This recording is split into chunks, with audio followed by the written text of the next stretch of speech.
Hello everyone, Brian here, and this is just going to be a work video. I am not going to talk a whole lot. I am just going to put together one of the walls on the Saint Feliu de Barruera model.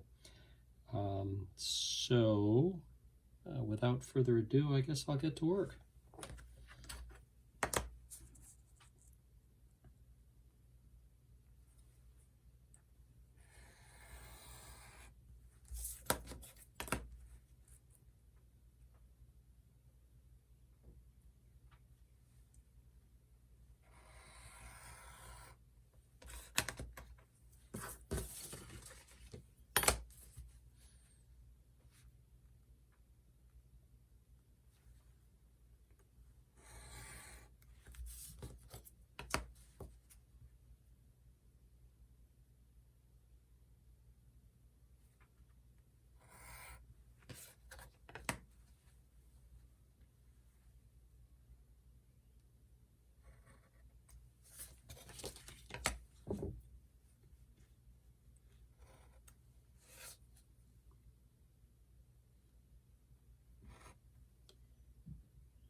Well, I thought I cut all the way through, but apparently I didn't.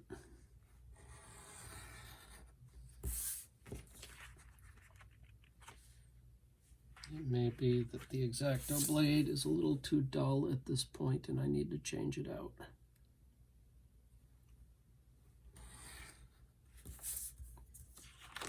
There we go.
Somebody asked me on the comments the other day about how the Domus kit models compare to the Aedesars models. And one of the ways they're different is that the Domus kits models are actually heavier cardboard and laser cut, so they essentially just pop right out. That's nice. It makes things go a little faster than what you just saw, or rather what you're seeing. I believe they're pre-scored as well, if I recall. So you avoid all this scoring and all this cutting, which is nice. The thing that's not quite as nice about them is the fact that they don't have these integrated gluing tabs.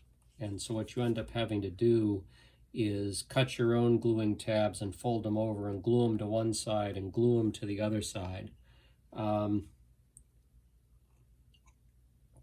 Doing so kind of negates the time saved by having them all laser cut and pop out. And so I'm not sure that there's really an advantage to either company in those terms. So as I noted the other day, everywhere you've got a dotted line, you're going to go over it with a knife, but you're not going to press down very hard because all you're doing is scoring it so that you can fold it. You're not trying to actually cut anything. And here is where this blade, which is getting a little dull, will work a little better for me.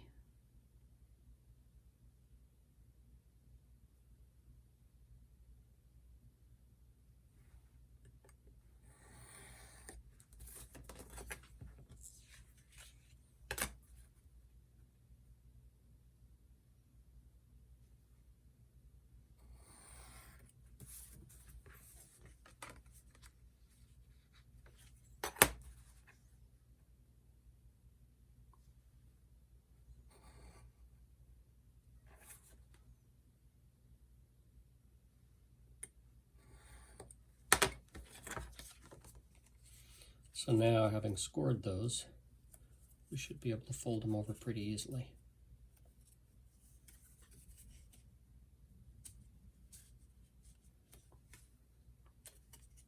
Now I could take my metal ruler here and line it right up along those lines and crease them like this, but there's not as much reason to do that when you've scored them. You can also come across it with the back of the... I tend to not do that. I just come in and I fold them over all the way over once. And then they tend to hold their shape after that.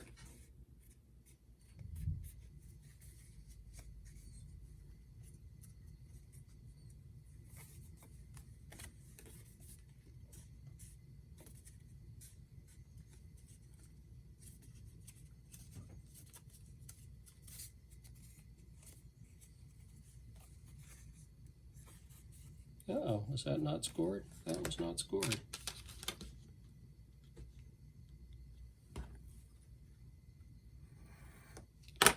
Pretty easy to tell.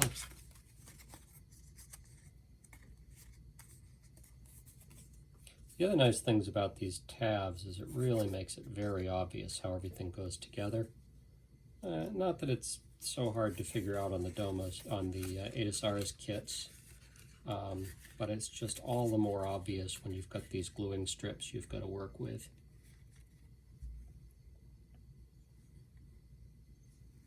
All right, so the first thing we're going to do is put a little glue across the top of here.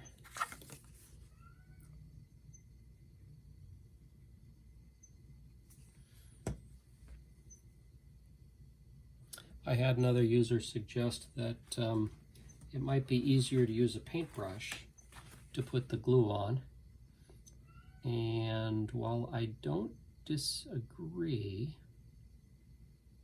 I've gotten so used to using a toothpick that I don't know. I think think this probably works fine.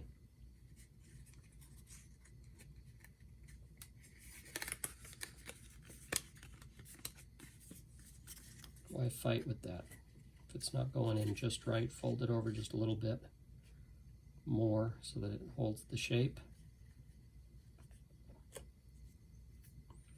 And then once I've got it near to where I want it and it's tacky, I find personally that an eraser is good to come in and just kind of push it all down. You don't want to get too much glue all over it so it sticks, but you can come and push it down. The reason why an eraser is good is because it's tacky and it doesn't slip. Where you put it, it tends to stay.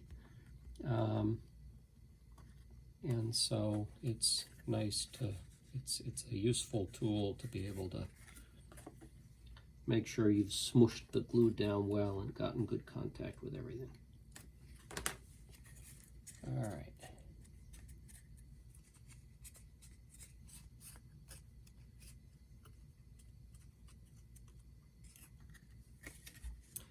Now this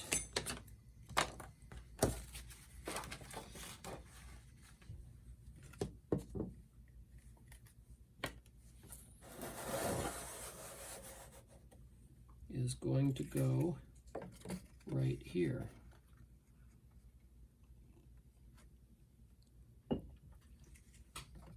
And wherever they've done these diagonally striped lines, they're indicating to you that that's the place you're gonna be gluing something up there. Whereas on the base, the diagonal striped lines indicate where you're actually going to do stones for stone walls and what have you. Now, the other thing to note is this isn't a precise science. If you're not exactly even there, it's not going to hurt anything. If you're slightly off here, it's not going to hurt anything. You're going to be laying the bricks down in those places anyway. And so you've got plenty of wiggle room if you don't get it exactly right.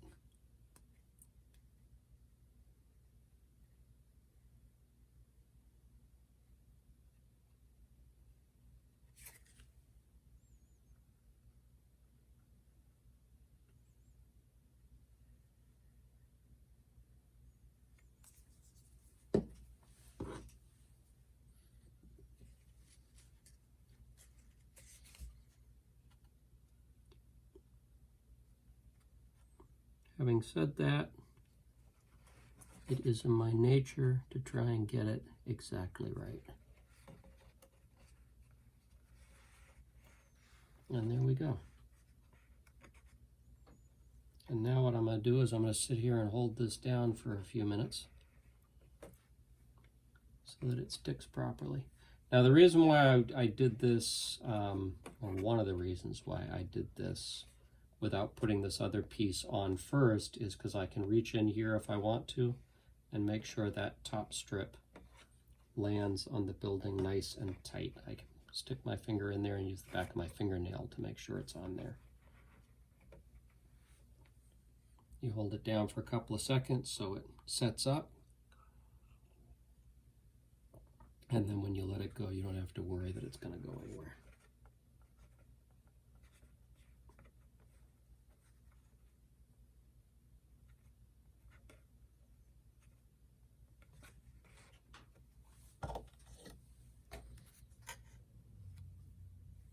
Get rid of the excess glue.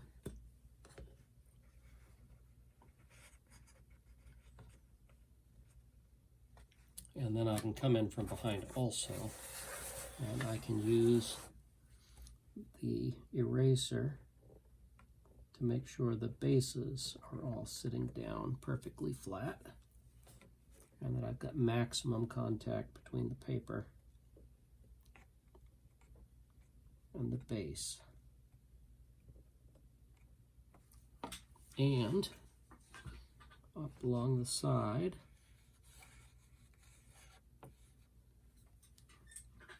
now this is the one area where these models, where the Domus kits models lose a little something to the Aedesars models, not a lot. is the cardstock on the Aedesars models is thicker by, it's not 50%, but it's maybe a third. And so it's easier to press pieces together on the Aedesars models and not have as much flex. I'd really like this wall to stay straight when I push that in there to get firm contact between that gluing strip up there, but the wall's wanting to flex a little bit because there's nothing behind it. Not a huge problem. This glue doesn't have to, you don't have to have everything absolutely precise for it to stick. So long as you've caught it there, it'll stay. And if I were really concerned, I could come in here across the top with a little more glue, make sure it contacts both sides, and then I'll probably come in here and wipe off the excess again, which gives me further opportunity to have good contact there that's going to hold that in. I just don't want to leave a lot of glue on the wall because I want the bricks to sit as flat as possible.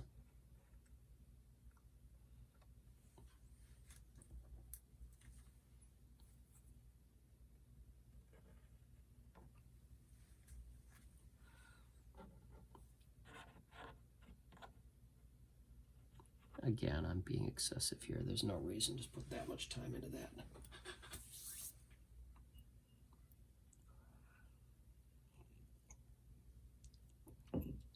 All right.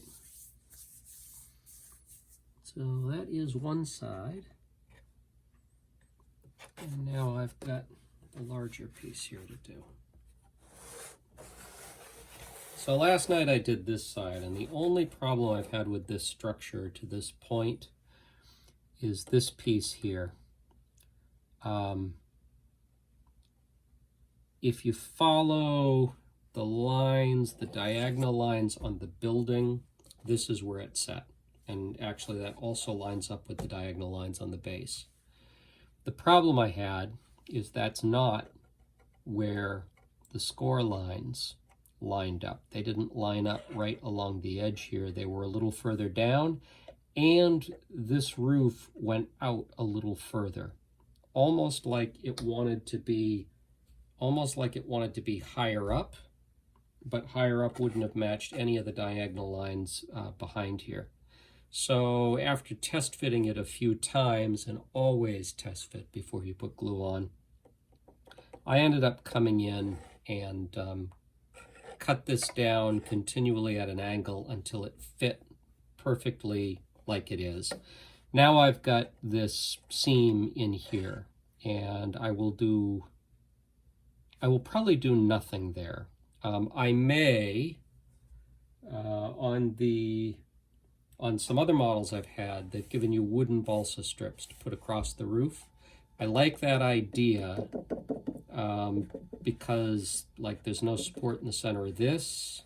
That's probably fine, but I like the idea of having a thin piece of wood across here to really give you a structure to lay the roofing tiles on. And so even though this kit didn't have it, and this is not the only kit that didn't have it, there are some Aedesars kits that don't have it either, I'm probably going to get some thin but wide balsa wood, and I'm probably going to cut out roof panels here that I can glue everything to. If I do that, I'll just bridge this gap with that.